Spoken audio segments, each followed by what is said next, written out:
Құрметті әріптестер, бүгін біз 21 ғасырдың технологияларының бірі жасанды интеллект туралы ой қозғаймыз. Өйткені жасанды интеллект біздің күнделікті өмірімізден бастап медицина, бизнес, білім беру және өнеркәсіпке дейін барлық салаларға қарқынды еніп келеді.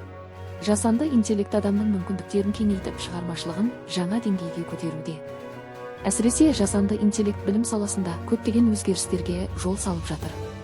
Ол әр оқушыға жеке тәсіл ұсынып, мұғалімдердің жұмысын жеңілдетіп, білімге қол жетімділікті арттырады.